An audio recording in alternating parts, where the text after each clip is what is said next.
Good morning, students. Dear students, today we will do chapter 4 given in your book Honeycomb.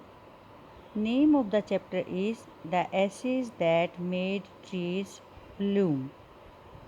Ashes means remains of the burning wood.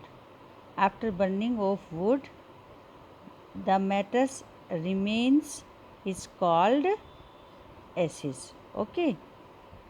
That made trees, and when it was sprinkled on trees, trees started blooming. The name of the chapter is The Ashes That Made Trees Bloom. Okay, and dear students, it's a Japanese story. Japan जो country है वहाँ की story है ये. And before we start the chapter, let's read it. This is a story about an honest and hardworking old couple and their pet dog. जो ये story है ये एक ईमानदार और मेहनती ओल्ड कपल, बूढ़े पति पत्नी और देयर पेट डॉग, उनके पालतू कुत्ते की कहानी है. Okay. The neighbours are troublesome, जो पड़ोसी हैं वो परेशान करने वाले हैं. And the dog dies a sad death, और जो उनका डॉग है जब वो मरता है, it was a very sad news for them. ये बड़ी दुख की मौत जो है वो मर जाता है उनका डॉग जो है. The spirit of the dog give solace and support to his master in unexpected ways. After its death, the dog came in the dreams of the old man and gave him solace. Solace मतलब comfort, and sport. Sport मतलब सहारा दिया अपने master को उसने in an unexpected मतलब आश्चर्यजनक तरीक़ों से. Okay. Now let's start the story. In the good old days of the Daimos, there lived an old couple whose only pet was a little dog. पुराने दिनों में डेमोज के दिनों में daimyos are called Japan's wealthy land owners were daimyos. उनको daimyos कहा जाता था. There lived an old couple, उन दिनों में जब जापान में डेमियोज होते थे वहाँ उस समय एक ओल्ड कपल, बूढ़ा कपल भी होता था. Whose only pet was a little dog, जिनका एक पालतू कुत्ता भी था. Having no children they loved it as though it were a baby.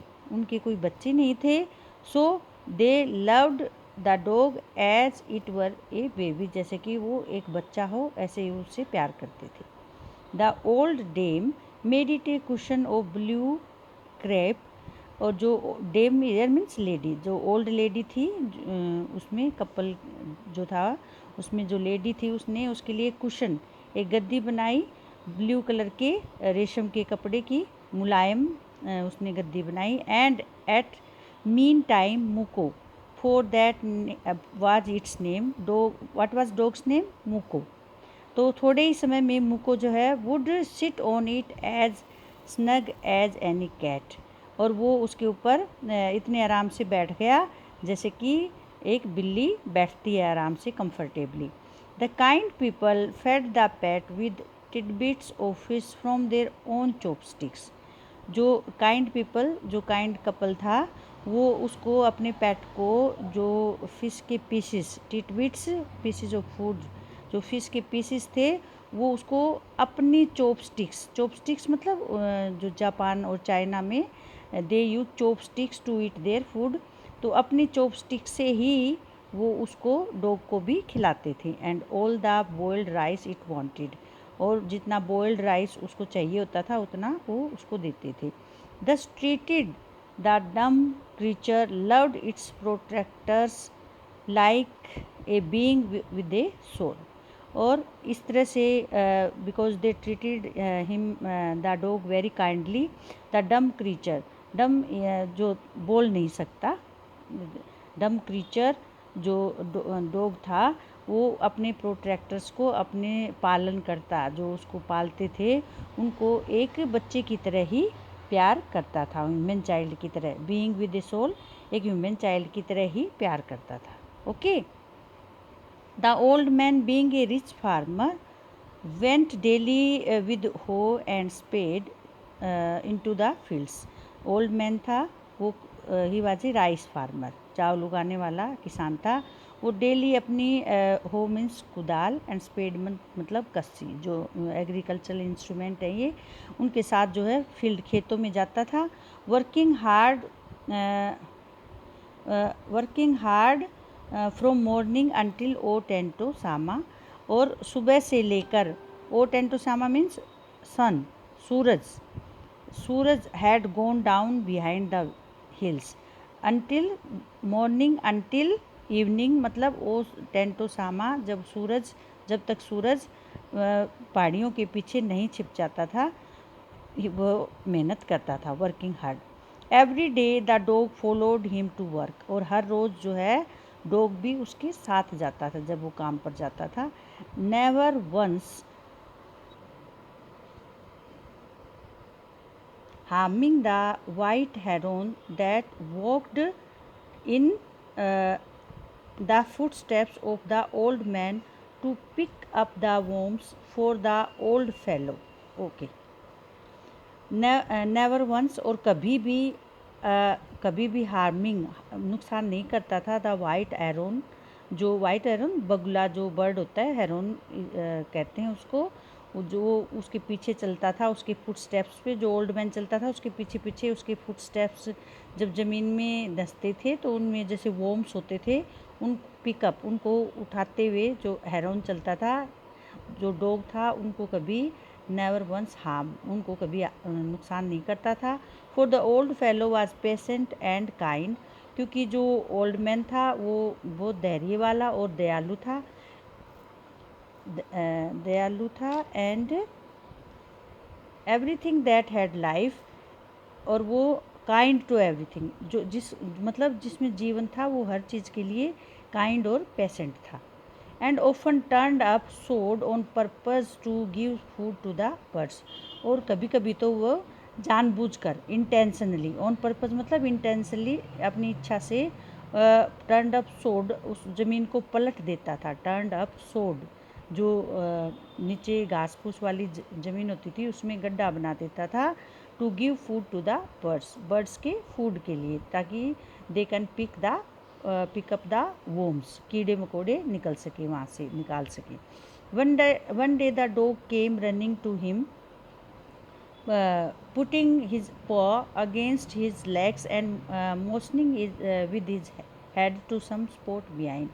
एक दिन जो डॉग है उसके पास दौड़ता हुआ आया, अपना जो पास जो उसके पंजे थे उसने उसके लेग्स के सामने रखे और अपने सिर को हिलाते हुए एक स्पॉट मतलब एक जगह की ओर, पीछे जगह की ओर वो पॉइंटिंग कर रहा था, इशारा कर रहा था कि वहाँ पे कुछ है। The old man at first thought his pet was only playing and did not mind it. Old man ने पहले सोचा कि ये खेल रहा था और उसने उसको ध्यान नहीं दिया। But the dog kept on whining and running to and fro for some minutes.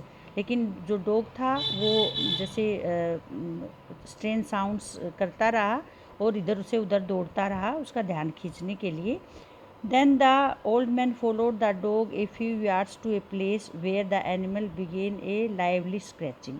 फिर जो ओल्ड मैन है उसके पीछे पीछे कुछ दूर गया, फ्यू यार्ड्स मतलब डिस्टेंस के लिए होता है, यार्ड्स, उस जगह तक गया जहाँ जो एनिमल ने, जो उस डॉग ने अपनी जो स्क्रैचिंग करनी शुरू कर दी एक जगह पर, वहाँ तक वो ओल्ड मैन ने उसका पीछा किया।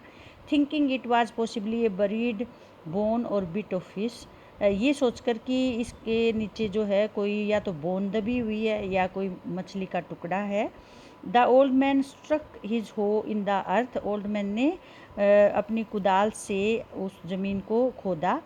When lo a pile of gold gleamed before him and what he saw there was a pile of gold, सोने का ढेर लगा हुआ था, उसके ग्लीम्ड मतलब उसके सामने चमका। Thus in an hour the old couple were made rich. इस प्रकार 1 घंटे के अंदर ही जो ओल्ड और पुअर कपल था वो अमीर हो गया। The good souls bought a piece of land. Good souls किसके लिए है? उन ओल्ड कपल के लिए। उन्होंने एक ज़मीन का टुकड़ा खरीदा। Made a feast for their friends. एक खाने का भोज का आयोजन किया। मतलब फीस्ट मतलब खाना खिलाने, इकट्ठे लोगों को बुलाकर फीस्ट अपने फ्रेंड्स के लिए। And gave plentifully to their poor neighbours. और अपने जो नेबर्स थे, पड़ोसी थे, उनको भी काफ़ी दिया। As for the dog they petted him till they nearly smothered him with kindness.